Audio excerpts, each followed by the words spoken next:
بسم اللہ الرحمن الرحیم اللہم صلی علی آل محمد صلی اللہ تعالیٰ علیہ وآلہ وسلم. السلام علیکم. ویلکم ٹو 365 ڈگریز آن 365. خواتین و حضرات، 16 دسمبر کا دن ہر پاکستانی کے لیے بڑا بھاری دن ہے، اس میں کوئی شک نہیں ہے. ہم بات کریں 16 دسمبر 1971 کی تو پاکستان کا بھائی پاکستان دو لخت تھا، دو ٹکڑے ہو گیا. یقیناً بہت غم کا دن تھا جب پاکستان کے دو ٹکڑے ہوئے. لیکن 1971 میں ایک رپورٹ تھی جو اس پورے سانے کو کور کر رہی تھی، حمود الرحمان کمیشن رپورٹ، جس کو صرف جائزہ لینا تھا کہ ہتھیار کیوں ڈالے گئے تھے، کن حالات و واقعات کو مد نظر رکھتے ہوئے ڈالے گئے تھے. اور پھر ہم نے دیکھا کہ وہ کمیشن کی رپورٹ کچھ غائب سی ہو گئی. وجہ کچھ یہ بتائی گئی، آج بہت سارے آرٹیکلز بھی لکھے گئے ہیں، کنور دلشاد صاحب نے لکھا ہے اور بھی بہت ساری جگہوں پہ پبلش ہوئے ہیں آرٹیکلز، جس میں بتایا گیا ہے کہ حمود الرحمان کمیشن کی 12 جلدیں تھیں، جن میں سے جنرل ضیاء الحق نے 11 تلف کروا دی تھیں. اور یہ بتایا گیا کہ جنرل پرویز مشرف کے دور میں اس کی کچھ ڈیٹیلز انڈیا میں شائع ہونے کے بعد وہ ڈیٹیلز یہاں پر بھی عام کر دی گئیں. اس رپورٹ کو جنرل ضیاء الحق اور ان کے ٹولے پر بھی کہا گیا تھا کہ بہت اس میں تنقید کی گئی تھی، جس کی وجہ سے یہ سب کچھ ہوا. لیکن حمود الرحمان کمیشن رپورٹ کے بارے میں جو ڈیٹیلز آج لکھی گئی ہیں، جب میں نے وہ پڑھی تو میں حیران ہوا. بتایا جاتا ہے کہ جنرل ضیاء کے خصوصی حکم پر اسپیشل فورسز کے کمانڈر کرنل طارق محمود نے رات گئے اندھیرے میں 70 کلفٹن کراچی پر خفیہ آپریشن کرایا گیا. اس میں کمانڈر طارق محمود کھڑکی کے راستے سے مسٹر بھٹو کے بیڈ روم کے اندر گئے اور گرفتاری کے بہانے سے ان کے بیڈ روم میں تلاشی لی گئی اور یہ حمود الرحمان کمیشن کی جلدیں ڈھونڈی گئیں. بتایا گیا تھا کہ جب رپورٹ تیار ہوئی تھی، کیونکہ کمیشن نے کام کیا شروع تھا 1972 1 فروری کو، اور کچھ ماہ بعد 23 اکتوبر کو یہ رپورٹ تیار کر کے ذوالفقار علی بھٹو کو دے دی تھی اور پھر اس کو خفیہ رکھا گیا تھا. میں سمجھتا ہوں کہ اس وقت بھی الیکشن کے ریزلٹس کے اوپر جھگڑا شروع ہوا تھا اور بڑھتا چلا گیا. آج بھی ہمارے ملک کے حالات دیکھیں تو الیکشن کے ریزلٹس کے اوپر ہم لڑ رہے ہیں، تو یقیناً آج کے پروگرام میں تفصیلاً اس کے اوپر بھی گفتگو کریں گے. آج کے دن کا ایک اور دردناک دل خراش واقعہ سانحہ ہے APS آرمی پبلک اسکول کے. ہم جانتے ہیں کہ بچوں کے اوپر جس طرح گولیاں برسائی گئیں، 132 بچوں کو شہید کیا گیا، 147 لوگ لقمۂ اجل بنے. اور اس کے بعد ہمیں یاد نیشنل ایکشن پلان کے 14-11 نکات تھے جس کے ذریعے دہشت گردی کا خاتمہ کرنا تھا. آج بھی ہم دہشت گردی کا خاتمہ نہیں کر سکے ہیں. سوچنے کی ضرورت ہے کہ ہم نے ان سانحات سے کیا سیکھا. آج کا دن بڑا بھاری ہے، لیکن آج کے دن میں ہم یہ ڈسکس ضرور کریں گے اپنے مہمانوں کے ساتھ کہ what have we learn from our history. کیونکہ کہتے تو ہیں کہ ہسٹری ریپیٹس اٹ سیلف، لیکن ہم کنٹینیوسلی اپنی غلطیاں دہرائے جا رہے ہیں اور تاریخ سے کچھ سبق نہیں سیکھ رہے ہیں. اس کے اوپر آج کے پروگرام میں ضرور بات کروں گا اپنے مہمانوں سے. اس کے علاوہ ہم یہ بھی جانتے ہیں کہ پیکا ایکٹ، قومی اسمبلی کا اجلاس جاری ہے اور الیکٹرانک کرائمز کے حوالے سے یہ پیکا ایکٹ میں ترمیم کی جا رہی ہے. ترمیم مکمل ہونے سے پہلے ہی ویکینڈ پہ ہم نے دیکھا کہ 150 کچھ صحافی اور کچھ یوٹیوبرز کے اوپر FIR کاٹ دی گئیں، گرفتاریاں شروع ہو گئیں. کچھ صحافی تو ایسے ہیں جن کو معلوم نہیں ہے کہ ان کے بارے میں کیا کیس بنائے اور ان کا نام اخبار میں شائع ہو گیا کہ ان کے اوپر بھی کیس بنائے. لیکن میں یہ سوچنے پر مجبور ہوں، آج حکومت فیک نیوز کو روکنا چاہتی ہے، فیک ڈگریوں کو کیوں نہیں روکتی ہے؟ یہ میں اس لیے سوچنے پر مجبور ہوں کیونکہ جب میں نے پڑھا کہ ہمارے DG نادرا کی ڈگری جعلی نکلی، یعنی جعلی خبروں کو روکنے کے لیے قانون سازی ہو رہی ہے، حکومت حرکت میں آ رہی ہے. DG نادرا کی ڈگری جعلی نکلی تو جعلی ڈگریوں کو، کیونکہ ہم جانتے ہیں ہماری سوسائٹی میں کبھی جج کی ڈگری جعلی نکلنے کی خبریں آ جاتی ہیں، کبھی DG نادرا کی جعلی ڈگری آ جاتی ہے، کبھی پائلٹس کے جعلی لائسنس آ جاتے ہیں جہاز اڑانے کے. آخر یہ جعلی چکر ہے کیا ہمارے ملک میں؟ ہم کیوں 2 نمبر کام میں 1 نمبر ہو گئے ہیں؟ اور یہ فیک نیوز کو روکنے کے لیے حکومت نے جو لاہ عمل اختیار کیا ہے، کیا وہ درست ہے یا نہیں؟ اور ہم یہ بھی جانتے ہیں کہ پاکستان تحریک انصاف کے لیے اچھی خبر آئی ہے. ایک طرف مذاکرات میں PTI کنفیوژن میں نظر آ رہی ہے اور بہت سارے لوگ کہہ رہے ہیں کہ PTI کنفیوژن کا شکار ہے، لیکن at the same time Donald Trump نے ایک مشیر کو ہائر کر لیا ہے جن کا نام ہے رچرڈ اینل گرینل. ان کے لیے بتایا جا رہا ہے کہ انہوں نے ٹویٹ کیا تھا انہوں نے 26 نومبر کو اور کہا تھا کہ عمران خان کو رہا کرو، اور اب وہ ڈونلڈ ٹرمپ کے مشیر بن گئے ہیں. جنوری میں ڈونلڈ ٹرمپ صدر بن جائیں گے. پھر دیکھنا یہ ہے کہ انٹرنیشنل اسٹیبلشمنٹ کا دباؤ کون لے سکتا ہے. یہ PTI والے کہہ رہے ہیں اور بڑے خوش نظر آ رہے ہیں کہ بھلے جو بھی حالات موجودہ ہوں ان کے مذاکرات بھلے آگے نہ بڑھ رہے ہوں، لیکن ان کو امید کی کرن آج بھی ڈونلڈ ٹرمپ میں نظر آ گئی ہے. یہ بھی ہم آپ کو بتا دوں کہ عدالت کے سینئر ترین جج منصور علی شاہ صاحب نے قوم کو بتایا کہ یہ قوم ٹرک کی بتی کے پیچھے لگی ہوئی ہے. میں نہیں کہہ رہا، سپریم کورٹ کے سینئر ترین جج منصور علی شاہ صاحب نے کہا ہے آپ کے لیے, میرے لیے. یہ قوم ٹک کی بتی کے پیچھے لگی ہوئی ہے. ذرا سوچنے کی ضرورت ہے, غور و فکر کیجئے کہ انہوں نے کیا کہا ہے. میں آپ کو سنوانا چاہتا ہوں کیونکہ کلائمیٹ چینج کے حوالے سے حکومت climate conference COP 28, COP 29, Baku, دنیا بھر میں تقریریں, پوری کابینہ جاتی ہے لاہو لشکر کے ساتھ, سارے مہمان صحافی جاتے ہیں اور کور کرتے ہیں اس ایونٹ کو, اور پھر کہا جاتا ہے کہ $9 ارب کے ہم پلیجز لے آئے ہیں, موسمیاتی تبدیلیوں سے لڑنے کے لیے ہماری پالیسی تیار ہے. منصور علی شاہ صاحب نے کیا کہا حکومت کی حکمت عملی پر, سنیے غور سے. What has happened in Pakistan? Has anything changed as far as climate justice is concerned? No, I would imagine. Because always we gave directions. Please do fix this. Please go do fix this. Come up with a new plan to do this. But never figured out whether at all the government had political will, that's aside. Did they ever have the money to do this? Or did they have the budget to do this? We never talked about it. Somehow the government never raised this question before us either. So while the courts kept on directing in Asghar Laghari, DG Cement, and a number of other score of cases that we'll do this, CDA was directed to come up with a design which is climate resilient. All buildings in Islamabad should be urban climate resilient, but nothing really happened. So without climate finance, our right to life, which is Article 9 of the Constitution, our right to human dignity, which is Article 14, is under threat to our understanding. To me, it's like jis tarah hai na ki truck ki batti ke piche hum lage hue hain, there is nothing that's coming our way. اللہ اس قوم کو truck کی بتی سے بچائے کیونکہ اس وقت ہم یقیناً مشکل میں ہیں. میرے ساتھ کمال پینل موجود ہے. Without any further delay in کے ساتھ ڈسکشن کا آغاز کروں گا. تیمور سلیم جھگڑا صاحب فرام پاکستان تحریک انصاف کی تعارف کے محتاج نہیں ہے. جھگڑا صاحب thank you so very much for your precious time. Rafiq Rajwana صاحب فرام PMLN, نجمی عالم صاحب فرام پاکستان پیپلز پارٹی بے حد مشکور ہوں, اور اسلم غوری صاحب بھی ہمارے ساتھ فرام JUIFA. تمام مہمانوں کا بے حد مشکور, شکر گزار. تیمور سلیم جھگڑا صاحب, آپ سے گفتگو کا میں آغاز کرنا چاہتا ہوں. جھگڑا صاحب یہ بتائیے, آج یقیناً بڑا دن ہے, 16 دسمبر ہے, 1971 ہو 2014 ہو, سبق سیکھا ہم نے. Have we learned from history اور ناٹ؟ جھگڑا صاحب. جی طلعت صاحب تھینک یو. سوری, میں پہلے ایک چیز کہوں گا, مجھے آپ کی ٹیم نے بتایا تھا کہ پینل نہیں ہوگا, so I have a limited. میں جانتا ہوں آپ کے پاس ٹائم کم ہے, پلیز گو ہیڈ سر. میں آپ کے سوال I will let you go soon. سر دیکھیں, ایسے ہے کہ اگر آپ یہ 16 دسمبر کا دن دیکھ لیں, اس سے پہلے تو ہمیں ڈسکریج کیا جاتا ہے کہ فال آف ڈھاکہ بات ہی نہ کریں. ٹھیک ہے, جس طرح آج یہ جو ہے وہ ڈسکس کیا جاتا ہے کہ نومبر 26 کے بارے میں جو ہوا ہے اس پہ بات ہی نہ کریں. لیکن let's get to the day at hand, اور پہلے بات کرتے ہیں. جہاں تک APS کی بات ہے, 10 سال ہو گئے اور آج APS جتنا ریلیونٹ ہے شاید پچھلے 10 سال میں وہ تھا نہیں, کیونکہ پاکستان میں جو دہشت گردی کا مسئلہ ہے وہ ایک بار پھر اٹھ رہا ہے. لیکن ہماری فوکس کیا ہے؟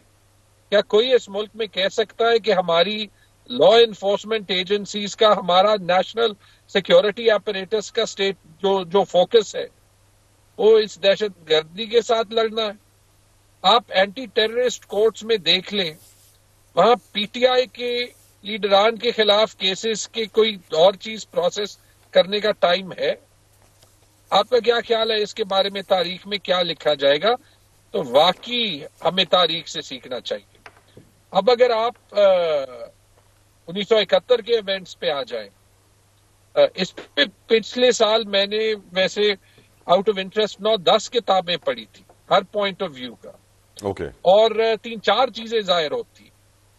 دیکھیں, جو مجھے کم از کم لگا کہ چونکہ ہم اس ایک کرائسس کو ماننا نہیں چاہتے تھے اور اس پہ اس وقت سچ بولا نہیں جا رہا تھا, تو جتنے بھی مواقع تھے اس کرائسس کو سالو کرنے کے, اور جتنا لیٹ وہ کرائسس سالو ہو سکتا تھا, کسی نے کیا کیا. اور 3-4 چیزیں اسٹک آؤٹ کرتی ہیں. کیا آج ہم نے سیکھا ہے کہ پاکستان میں فیڈرلزم کے لیے, یا جو بھی اقوام رہتے ہیں, بلوچ ہوں, پشتون ہوں, سندھی ہوں, پنجابیوں کے, ہم سب پاکستانی تو ہیں, لیکن فیڈرلزم کا مقصد یہ ہے کہ یہ سارے اقوام بھی جو ہیں بذات خود یہ بھی پاکستانی کے ڈیفینیشن کا حصہ ہے. اگر ہم یہ مان جاتے کہ بنگالی جو ہیں وہ پاکستان کا 55% حصہ ہے, تو شاید آج پاکستان جو ہے وہ جتنا مضبوط ہے اس سے بہت زیادہ مضبوط ہوتا. پہلی بات. دوسری بات, اگر 1970 کے الیکشن کے رزلٹ ہم مان جاتے تو شاید پاکستان آج ویسے کھڑا ہوتا. تیسری بات, اگر ہم صرف سچ کی آوازیں نہ دباتے اور یہ آپریشن سرچ لائٹ سے پہلے بھی اور آپریشن سرچ لائٹ کے بعد بھی, تو شاید پاکستان آج کھڑا ہوتا. کیونکہ ہم تو 15 دسمبر تک کہہ رہے تھے کہ سب ٹھیک ہے. کم از کم جو ویسٹ پاکستان میں جو نیریٹو سپریڈ کیا جا رہا تھا, 16 دسمبر کو جو ہوا اس پہ کوئی فخر محسوس نہیں کرتا اور کوئی سیاست نہیں کرنا چاہتا. کریکٹ. لیکن ہاں, ہمیں اپنی تاریخ سیکھنا پڑے گا. بہت ضروری ہے سر, ہمیں تاریخ سے بہت سیکھنا ہے سر. اب سر پی ٹی آئی کا تھوڑا ڈسکشن کرنا چاہوں گا. آج اے ٹی سی کے جج باہر تک چھوڑنے آئے جن کو رہا کیا گیا ان کی جانب سے, کیونکہ ویکینڈ پہ ہم نے دیکھا وہ ویڈیو سوشل میڈیا پہ وائرل ہو رہی تھی کہ ایک طرف اے ٹی سی کے جج صاحب رہا کرتے ہیں, دوسری طرف ان کو پکڑ لیا جاتا ہے. آج ہم یہ بھی دیکھ رہے ہیں کہ جو ڈونلڈ ٹرمپ کے مشیر لگے ہیں رچرڈ ایلن صاحب, اس کے بعد پی ٹی آئی میں بڑی خوشی کی لہر دوڑ گئی ہے کیونکہ انہوں نے ہی 26 نومبر کو ٹویٹ کیا تھا ریلیز عمران خان. کتنے آپٹیمسٹک ہیں اور مذاکرات کے آپ کو کیا لگتا ہے, کیونکہ ایک نیریٹو یہ بھی بلڈ کیا جا رہا ہے پی ٹی آئی کنفیوژن کا شکار ہے, ہر لیڈر کا اپنا بیان ہے. Your views on all these issues sir. 3 باتیں. جہاں تک امریکہ میں جس کا بھی لگنا ہے وہ ان کا انٹرنل معاملہ ہے.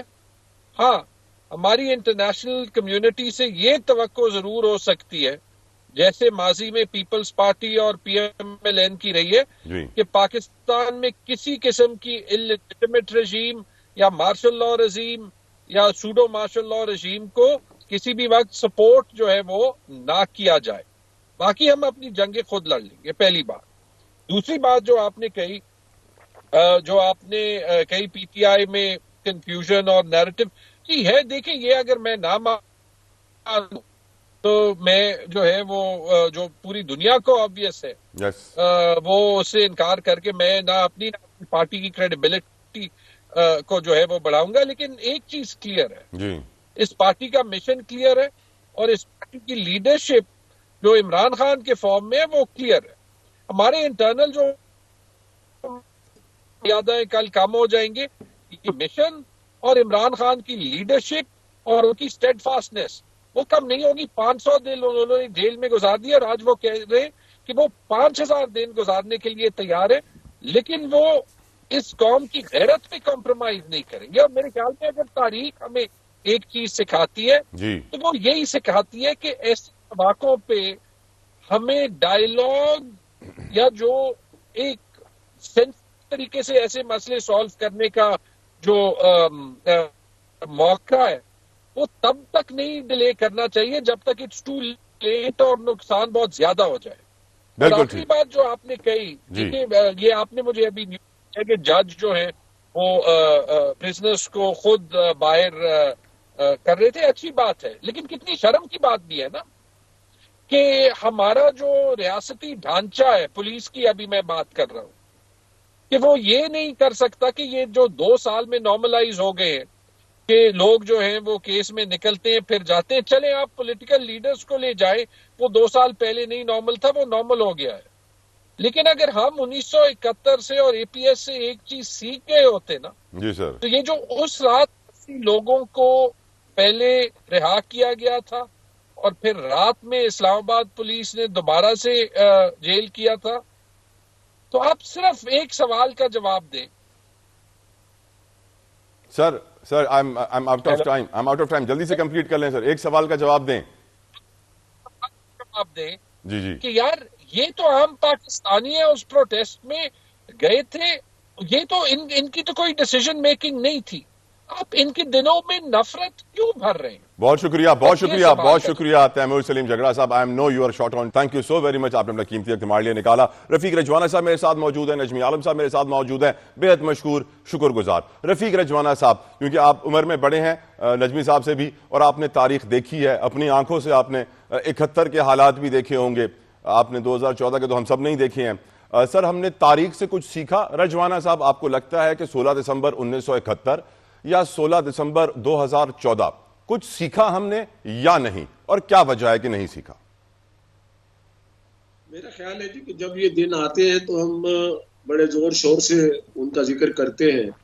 آرمی پبلک اسکول کا ایک ایسا سانحہ ہے جو میرا خیال ہے تا قیامت ہی سمجھ لیں جب تک یہ دنیا چلتی ہے تو اس وقت تک یہ نہیں بھولا جا سکتا.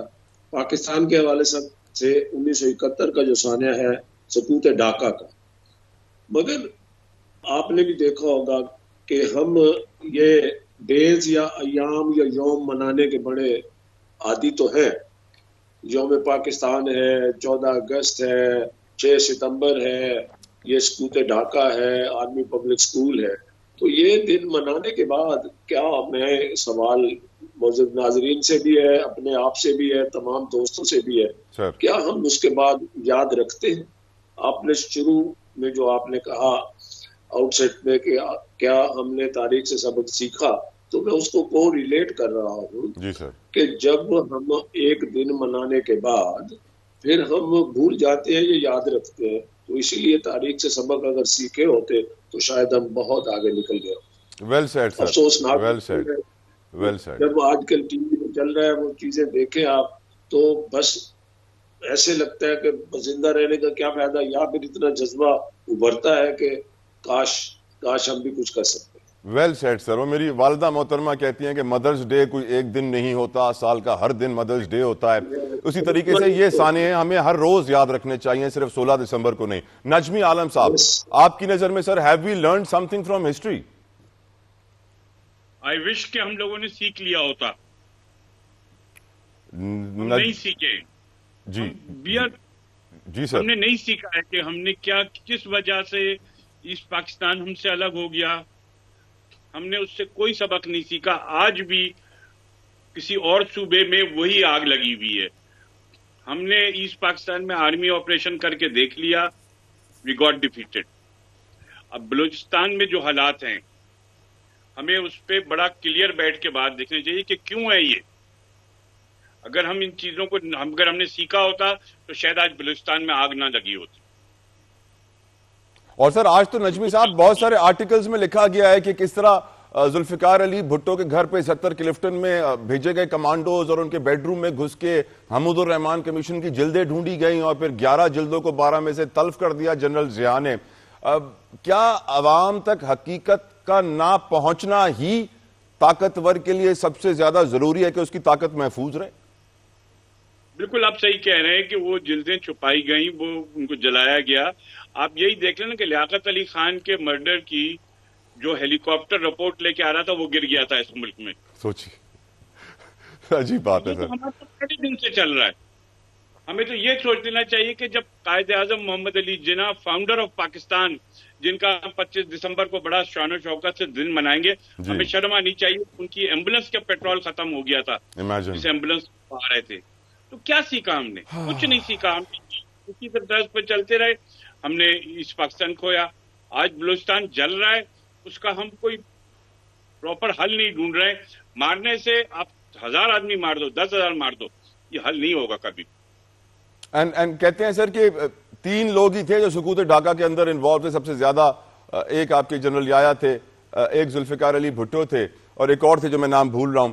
کیا آپ سمجھتے ہیں کہ ذوالفقار علی بھٹو شہید کو جو مورود الزام ٹھہراتے ہیں کہ he also hold some responsibility in this, ان کو آپ کیا جواب دیتے ہیں سر؟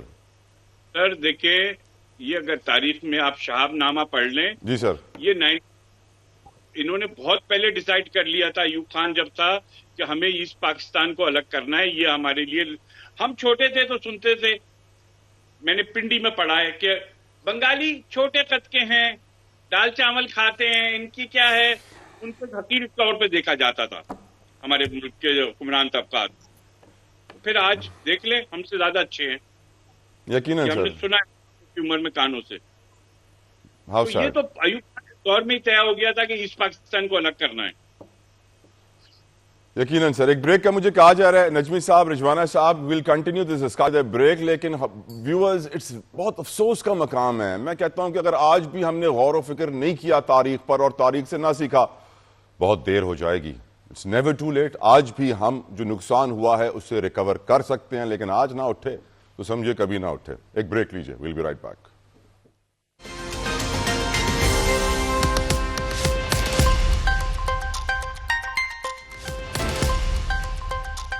Welcome back viewers. حکومت نے کریک ڈاؤن کا سوچ لیا ہے فیک نیوز کے حوالے سے. پیکا ایکٹ میں ترمیم کی جا رہی ہے. Prevention of electronic crimes act جو کہ 2016 میں بنا تھا, ترمیم کے بعد بتایا جا رہا ہے کہ اس میں 10 لاکھ کا جرمانہ ہو سکے گا, 5 سال قید ہو سکے گی. اور ویکینڈ پہ ہم نے دیکھا کہ 150 کے قریب کچھ صحافی ہیں اور کچھ یوٹیوبرز ہیں جن کے خلاف FIR ریکارڈ دی گئی ہیں, ادارے حرکت میں آ گئے ہیں. لیکن ایک عام آدمی کا سوال ہے رفیق رجوانہ صاحب اس پیکا ایکٹ اور اس فیک نیوز کے حوالے سے.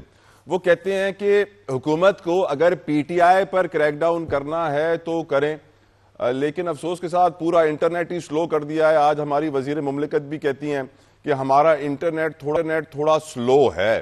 یعنی سر بنگلہ دیش کا سلو نہیں ہے, نیپال کا نہیں ہے, افغانستان کا نہیں ہے, انڈیا کا نہیں ہے, کسی ملک کا نہیں ہے. اور پاکستان کی تاریخ میں جب سے انٹرنیٹ آیا اتنا سلو نہیں ہوا جتنا آپ کی حکومت کے آنے کے بعد ہو گیا ہے. اور پھر آپ لوگوں نے الیکٹرانک کرائمز ایکٹ کے اندر ترمیم کا مسودہ تیار کر لیا ہے, بتایا جا رہا ہے قومی اسمبلی کے اجلاس میں شیئر کیا جائے گا, اور پھر فیک نیوز کے خلاف PTI والوں کو پکڑا جائے گا. سر آپ کی نظر میں یہ درست حکمت عملی ہے حکومت کی اس پوری سچویشن کو ہینڈل کرنے کے لیے؟ رجوانہ صاحب گزارش یہ ہے کہ اگر اس سوال کو تقریباً 3 پہلوؤں سے دیکھا جائے. جی سر. پہلا تو یہ ہے, یہ فیک نیوز جی سر, یوٹیوبرز, جی سر, یہ ایجاد تو بہت پرانی ہے مگر پاکستان کے حوالے سے یہ کریک ڈاؤن سے ریلیٹ کرے تو فیک نیوز اور یوٹیوبرز پہ یہ جو پروپیگنڈا ہے نیگیٹو افواج کے خلاف, ججز کے خلاف, شخصیات کے خلاف, irrespective of that کہ میں کسی کو بلیم کروں یا نہ کروں, تو کیا یہ اچھی بات ہے؟ میرا خیال ہے کوئی ذی شعور اس کو سپورٹ نہیں کرے. ٹھیک ہے. اور میرا پرٹیکولر جو میری گزارش یہ ہے کہ یہ کب سے ہوا ہے, کتنا عرصہ ہوا ہے اس کو. نوجوان نسل, ایک مخصوص نوجوان نسل کا طبقہ جو ہے وہ کس طرح ڈیریل ہو کے ایسے کام کرتا ہے یا یوٹیوبرز کرتے. جب یہ صورتحال ہو, کہنے کو بڑا ہوتا ہے جی فیک نیوز ہے, یا میرے خلاف کوئی فیک نیوز آ جاتی ہے, کوئی ایسی آ جاتی ہے جس پر مجھے لبرل یا میں اس پر اس کو سو کر کے ڈیمیجز کا حق تو رکھتا ہوں, مگر جب تک میں ڈیمیجز کا مقدمہ جیتوں گا اس وقت تک میرے شاید پوتے جو ہے نا اس کو انہیرٹ کرے. یعنی رفیق صاحب میں خبر اپنے سوشل میڈیا پہ چلا دیتا ہوں کہ رفیق رجوانہ صاحب نے چوتھی شادی کر لی ہے. لیٹ سے دس از فیک نیوز, تو کیا آپ مجھے سو کر دیں گے اتنی چھوٹی سی خبر کے اوپر, یا پہ صرف PTI والوں کو پکڑا جائے گا؟ سر نہیں, میں جس نے خبر دی ہے اس کو میں تو نہیں پکڑوں گا, میں اس کے لیے دعا کر. آپ نہیں پکڑیں گے, آپ اس کے لیے دعا گو ہیں.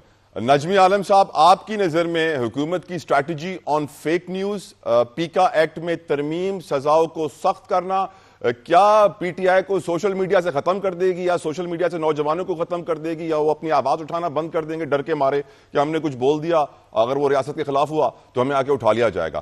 آپ اس سچویشن کو کیسے دیکھتے ہیں عالم صاحب؟ Every one have a right کہ وہ اپنا جو پوائنٹ آف ویو ہے وہ کرے, اس پہ کسی کو اعتراض نہیں ہو سکتا, نہ ہونا چاہیے. اوکے. لیکن میری کبھی باہر کے ملکوں میں رہنے والے لوگوں سے بات ہوتی ہے, وہ سوشل میڈیا زیادہ دیکھتے ہیں, تو ان کے نزدیک پاکستان میں آگ لگی ہوئی, ہر چیز تباہ ہو رہی ہے. تو یہ اس ٹائپ کی جو بھی میرے ریلیٹیو یا جاننے والے ہیں, یار کراچی آئیں گے تو پتہ نہیں ہمیں آنا چاہیے نہیں آنا چاہیے, کراچی میں اتنی خونریزی ہو رہی ہے. ایسا کچھ نہیں ہے, ہم سب گھومتے ہیں. تو ہمیں اس کی کوئی لمٹ تو رکھنی ہوگی نا, کہ آپ ایسی نیوز نہ چلائیں جو ملک میں ہراسمنٹ پھیلائے, یا آپ ججز ہیں یا یہ ہیں, ان کے فیصلے پہ آپ اپنا بات کر سکتے ہیں, لیکن ان کی ذات کو تنقید بنانا, ان کی ذات کو خراب ظاہر کرنا, وہ پورے سسٹم کو خراب کرنے کی بات ہے.